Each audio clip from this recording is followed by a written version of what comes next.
Good morning and welcome to StudyIQ, my dear friends. I am Prashant Mavani. I hope you all are doing good. Today is 12th May 2020. Day is Tuesday. Today is International Nurses Day. So I would like to start today's discussion with this quote by Florence Nightingale.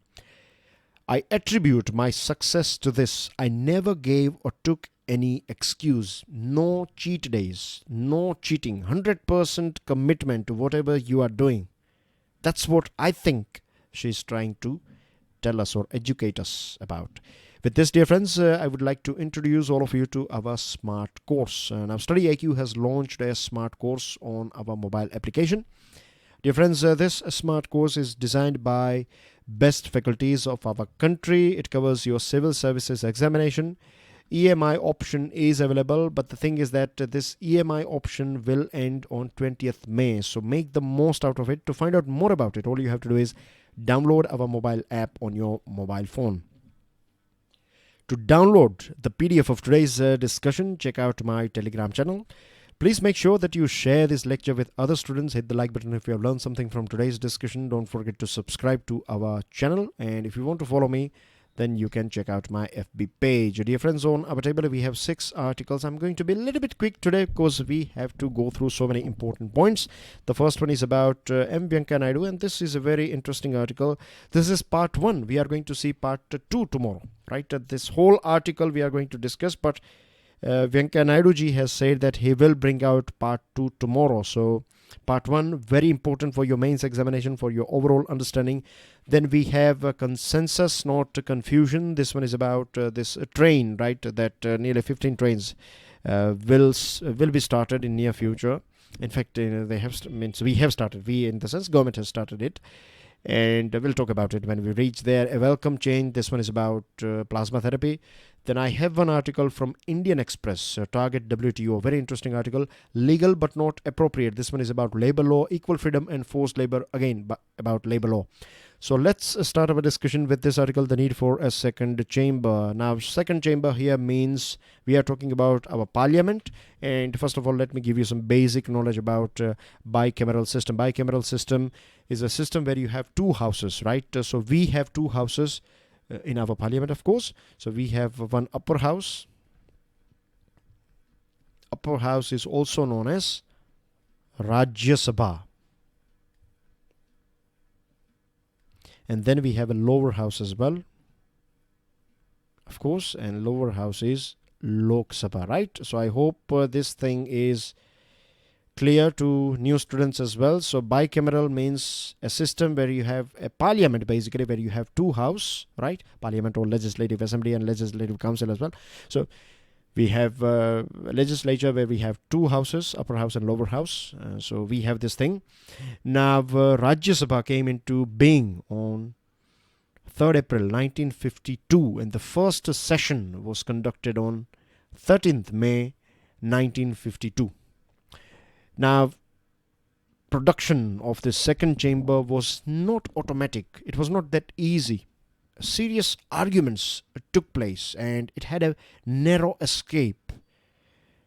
Now, the reason why we are going to discuss about this particular topic is you may find a question in your mains examination. You may find a question in your interview. They can ask you why Rajya Sabha or upper house at national level or state level is important. Then you have to prove it. You have to give some strong points. They can ask you a question like, don't you think that the Constituent Assembly has made a mistake by making Rajya Sabha, because Rajya Sabha is not required. We have Lok Sabha. Lok Sabha is more than enough. We don't need Rajya Sabha. There can be many different ways of asking you a question about this topic, right? So think about it. I have just given you some food for thought about question. Now, this particular topic is important. I'm sure by the end of this discussion, you will know why it is important. Now, the thing is, back in 1919, we started this bicameral system. We had the Council of States, which was a sort of Rajya Sabha, and then we had this Legislative Assembly. It's like Lok Sabha. LA was having 165 members and COS was having 60 members. Now, to be a member of Council of States or that then Rajya Sabha, right, it was not that easy. Only wealthy landowners, merchants, those with legislative experience could enter Council of States, women could neither vote nor seek membership. It was very restrictive in nature. Then came Government of India Act 1935, tried to improve it, but it was not possible. And finally, Constituent Assembly, which was formed in 1947 after adoption of the Constitution, became the provincial parliament and made laws till 1952. And then we made this whole Rajya Sabha thing, right? So bicameralism and federalism are interconnected. It all started back in 1787 with the adoption of US Constitution. Its appeal grew in strength from time to time. Now let me throw some light on this bicameralism and federalism. What is the main? You know what bicameralism means, right? I have just explained it to you. Federalism is a system where you have one central government and you have states. So we have two examples, right? You have USA and you have India. India is a country. We are one country and we have various different. What we have done is for administrative purpose, for various different reasons, what we have done is we have created our country into various different states, right? But the condition is that in our country, states cannot, you cannot ask for independence in our country. We don't allow that thing in India. USA, on the other hand, is a country that is made up of states, various different states. They came together and they decided to form a country, and it became USA. So this is a basic difference. So federalism is a system where you have a central government and state governments, right? So this is federalism. I hope this thing is clear to you. At present, there are 79 parliaments. They have this bicameral, 79 parliaments of the world. They have bicameral system. Federalism has been in vogue, in fashion, or it has been since ancient times. We have some cases where the state governments have come together and they have made laws for central authority. And there was an essay written by James Madison, Alexander Hamilton, and John Jay back in 1787-88. The essay goes by the name The Federalist, and they have said that we need a second chamber because it enables a second and reflective expression of representative opinion, besides checking the propensity to yield to impulse of sudden and violent passion. If you don't know what it means, let me explain it to you in simple words, that basically upper house or second chamber will work like a filter. If one house, generally it is the lower house or it is the Lok Sabha. If Lok Sabha makes a particular law in haste, in passion, if something is going on in the country, and to control that thing or to promote that thing, if Lok Sabha will make a particular law for that thing without giving enough thought, without having a thorough discussion, without looking at it from various different angles, then having a second house, having a second chamber, having a Rajya Sabha, where you have experienced people, where you have senior people, if you have this system, then this will act like a filter. If there are any issues or if there are any faults or loopholes in that particular law, then this is like a second filter. It's like having a second glance, right, over a thing, or looking at a thing with a fresh pair of eye. That's what we say, right? So I hope you know the message, right? The Federalist said this thing. Montesquieu, a philosopher from France, he said that two parts or these two chambers, they keep an eye on each other. They will make sure that no one is doing anything wrong. So it is like keeping an eye on. It's like husband and wife basically. Constituent Assembly debates. Muhammad Tahir. Now we'll talk about the positives and negatives. Who said what? Muhammad Tahir, during this Constituent Assembly debates, he said that upper house was not essential and viewed it as a creation of imperialism. He said that it's just a product of British government. Professor Shibban Lal Saxena, he said that this is a clog in the wheel of progress. It will hamper our progress. These were negative viewpoints. Positive points. Nasiruddin Ahmad, he said that it will introduce sobriety and second thought. Mr. M.A. Iyengar, he said that it will check hasty legislation. I have already explained to you, this hasty means speedy. If in passion, if lower house makes any sort of law, then it will keep an eye on it. And Gopal Swami Iyer has said that this house, second chamber, will hold dignified debates. You will have mature people, experienced people. We'll talk about things. And Dr. Sarvapalli Radhakrishna, the first chairman of Rajya Sabha, he said that Parliament is not only a legislative body but also a deliberate one, which enables the members to debate major issues of public importance. He said that the role of upper house is to be deliberative body besides balancing the fickleness and passion of the elected house. So overall, right, the role of Rajya Sabha is, as I told you, right, it acts like a filter. You have sober people, wise people, well informed with domain knowledge. This sort of people will check your laws and bills that are passed by your Lok Sabha. So this is the importance. Now we'll wait and watch for part 2. Moving on to next item, consensus, not confusion. The centre's move to run 15 pairs of trains between New Delhi and major cities will serve as a trial for further relaxation of lockdown travel restrictions. Very important, right? We need to open up our economy a little bit with caution, of course. The new trains are a lifeline for stranded citizens, but this is going to be an air-conditioned service, so it's only for those people who can pay higher fare, not for the shramiks or the working class or blue-collar people, right? They cannot afford this expensive ticket, but this is just a sort of trial for further relaxation. Pass system is where you get permission. You can apply for permission, and if you get permission, then you can travel. But this thing is also not, it's basically dysfunctional. In few states, they are not recognizing this pass. If you are coming from, let's say, state A, and if you want to enter state B, then many states are not accepting it, or they are not recognizing it. There are other issues as well, like in various different states, so people are not following any pass system. They are just going away. They know some village routes and things, and they are bypassing these checkposts. Quarantine facilities have come under strain, right? They are nearly full till brim.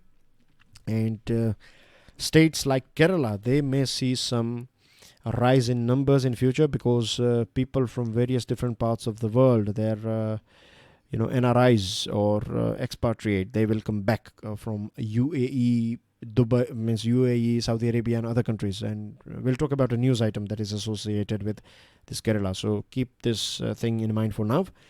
Ministry of Home Affairs has issued a standard operating protocol for the relief train services, merely orders passengers to adhere to health protocols prescribed by destination, state or union territories. So as per MHA, what you have to do is, if you, let's say, traveling from Gujarat to Maharashtra or Madhya Pradesh, then you have to follow the rules and regulations of Madhya Pradesh. If Madhya Pradesh government is telling you to stay indoors and self-quarantine for, let's say, 15 days, then you have to follow it. You cannot ignore that. That's a condition or standard operating protocol that has been issued by Home Ministry. Moving on to next item, it's called a welcome change. This one is about plasma therapy. Now, we have talked about plasma therapy early on as well, but very quickly, I'll take you through what plasma therapy is all about. So what happens is, basically, let's say one person is, is okay or healed from this coronavirus. So doctors, they will take out this antibodies of this person, and they will inject this or transfuse this antibody into an ill patient, and this antibodies can work. So basically, they are going to try this thing that Ethics Committee has given a green signal to ICMR on 8th May 2020.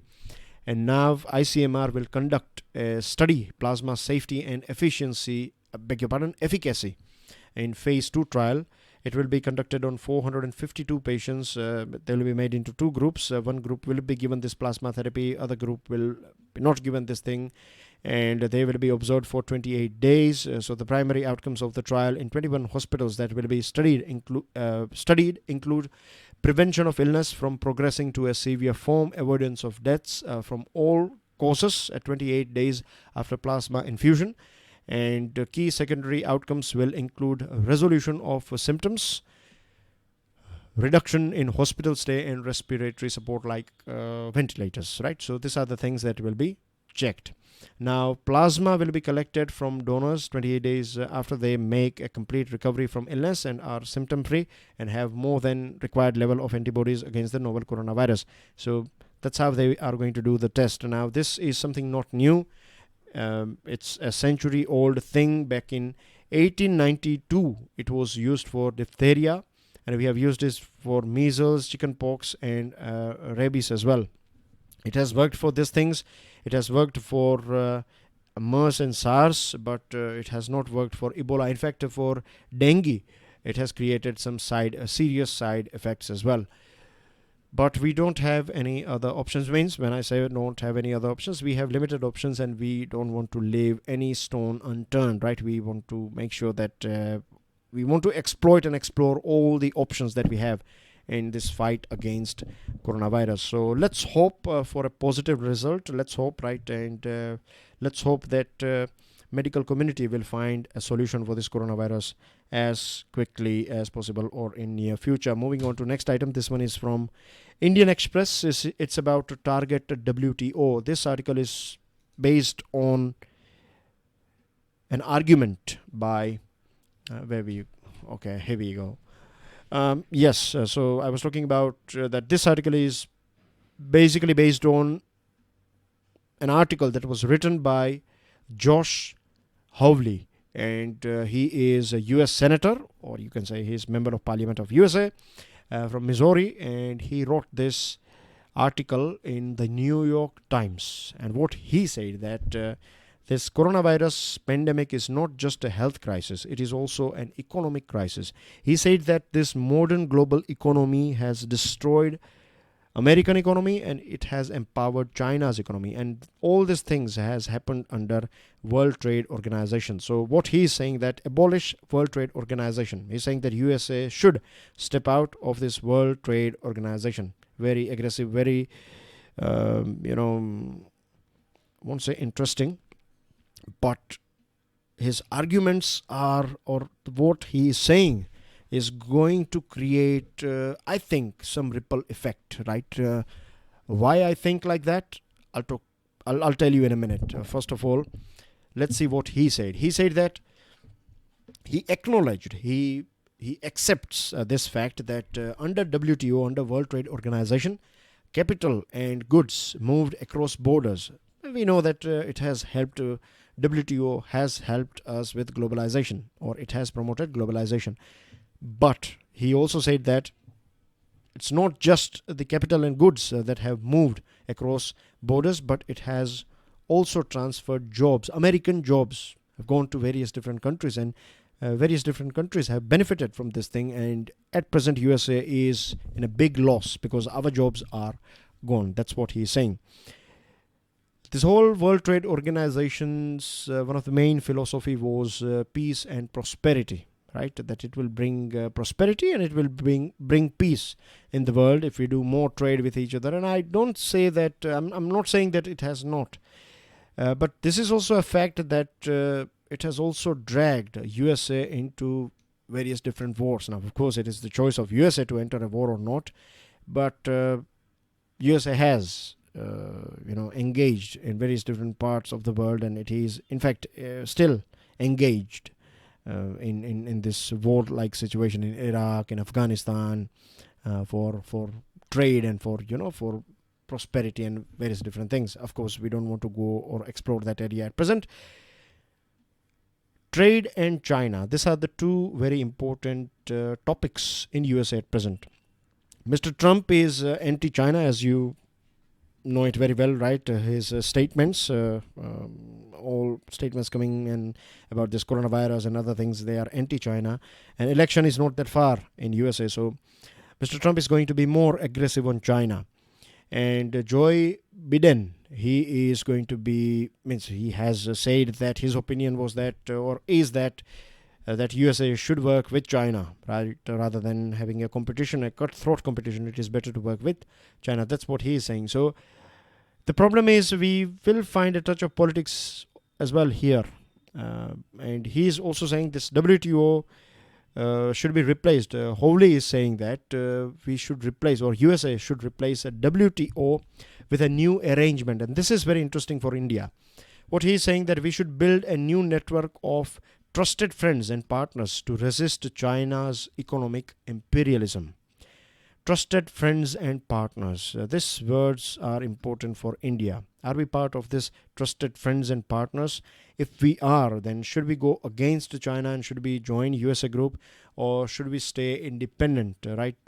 Should we stay flexible? These are the questions that government should think about, right? Government has to think about it. And Reuters also reported that USA is turbocharging an initiative to rearrange the global supply chains currently centered on China. They want to bring many things back home, and they have to shift things from. It's not possible that all factories, everything will go back home.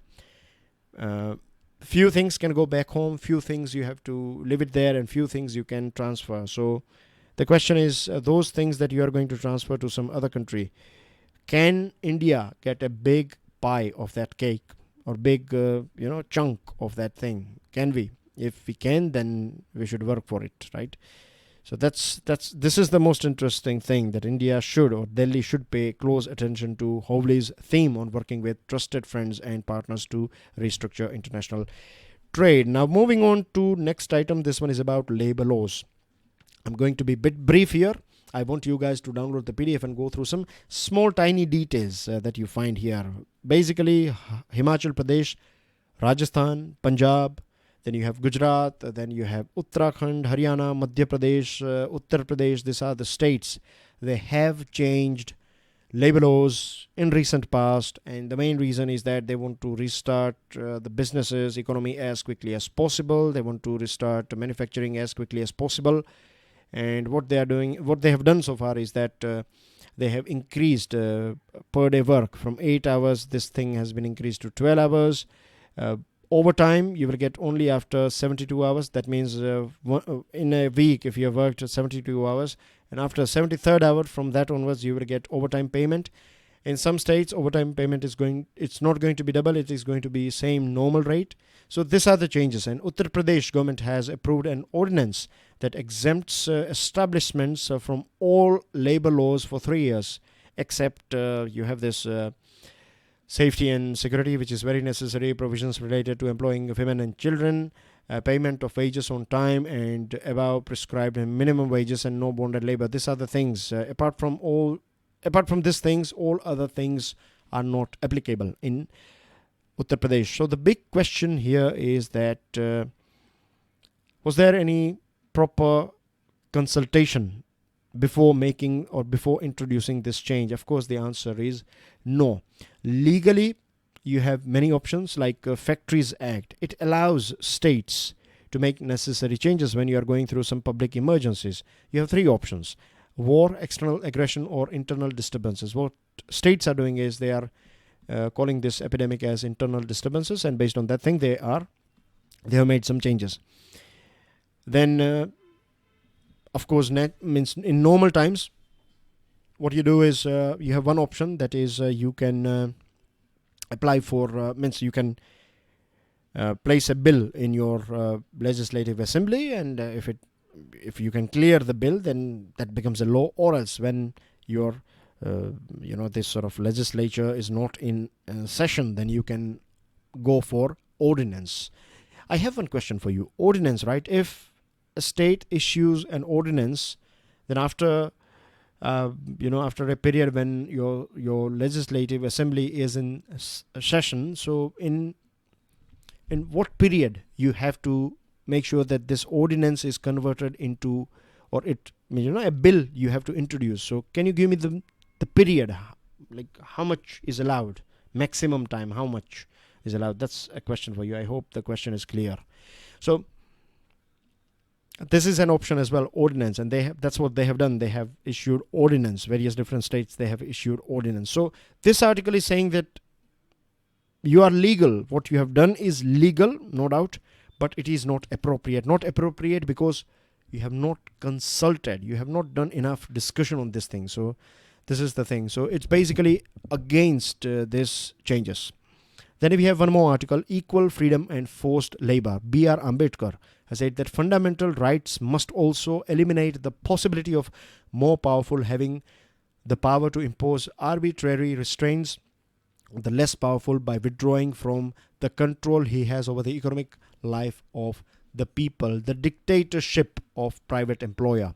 I'll give you one example, right? You know this thing, and I'm sure many of us has observed, witnessed, experienced maybe these things, that when it comes to when you see this relation between a company and the employee, right, or employer and employee, employer has an upper hand, right? We see this thing that many a times employers will exploit your situation, right? And this is I'm sure you know it very well. Let's say you have a place where you need 3 people, right, for a job, and you have 300 applicants. So you know it very well that if these 3 candidates, if they misbehave or if they are not doing what means, you can sack them anytime you like, because you have so many people available, right? You can also force that person that you will not pay him or her minimum wage. You will give him or her below minimum wage. If they want to work, they can work, or else replacement is available. So this is a situation where we find this is just an example of dictatorship of private employer. In 1931 Karachi Declaration and Bill of Rights, it was decided that labor rights are on par with ordinary civil rights, because if you go back in history, this period, we saw that the world has witnessed that so many revolutions were made by labor class or working class. They came out on streets, and so labor laws were very important at that point of time. It is important today as well, but it was a big hot topic. Nowadays it is again a hot topic, but it's not that powerful at present, to be honest, right? We see this dictatorship of private employer. Now, concept of force and freedom. If someone has placed a gun on your head, and if that person will ask you to do something, of course you are forced. You are in such a situation, you don't have any option. You have to obey that person. You have to take the order.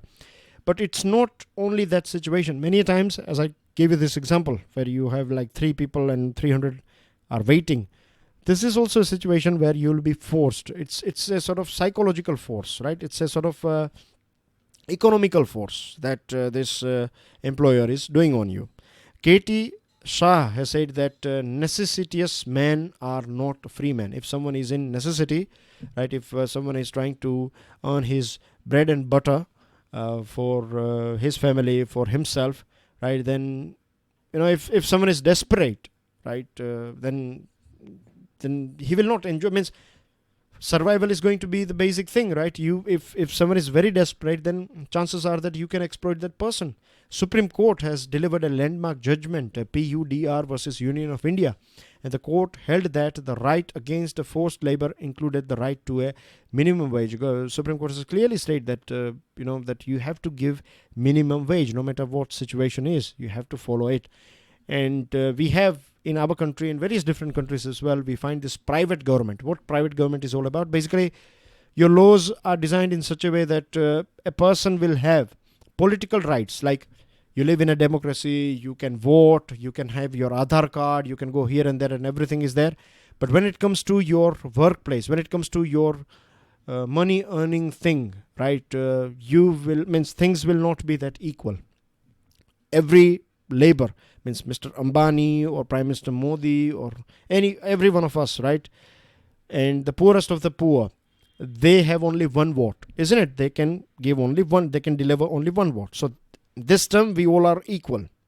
But we know there are many companies, they exploit their people, right? So this is what private government is like. You have some laws that are designed in such a way, or you have a situation where you're living in a democratic country where you can enjoy your other fundamental rights, but you cannot have the same rights when it comes to your labor laws and things. So this article is saying that you may be legal, but you are grossly unconstitutional. The changes that these states have made, they are grossly unconstitutional. So you need to see these 2 articles together: legal but not appropriate, and the last portion here is very important: grossly unconstitutional. So think about it. With this, dear friends, news items. Modi asks states to prepare for ramping up economic activity. I think lockdown 4.0 is going to be a reality. India adds 4,213 new cases. This is the highest single day rise ever or so far. Supreme Court sets up a panel to look into J&K internet curb. Who is going to be the head of this panel? Stick your answer in the comment section. Government to give 5,000 rupees each to 40,000 labourers, or this 40,000 construction workers, of course. Nepal summons Indian envoy over border road. This one is about this Kailash Mansarovar route. India, part of race to develop a vaccine, has been said by principal scientific advisor to central government or union government. Russia announces end to non-working, or this lockdown on Russia ends. Europe emerges from curbs, but Asia fears a second wave. Gulf region has more than 1 lakh cases, and Israel government swearing in postponed by a day. And that's everything in today's discussion. Thank you very much for watching this video. God bless you all. Jai Hind.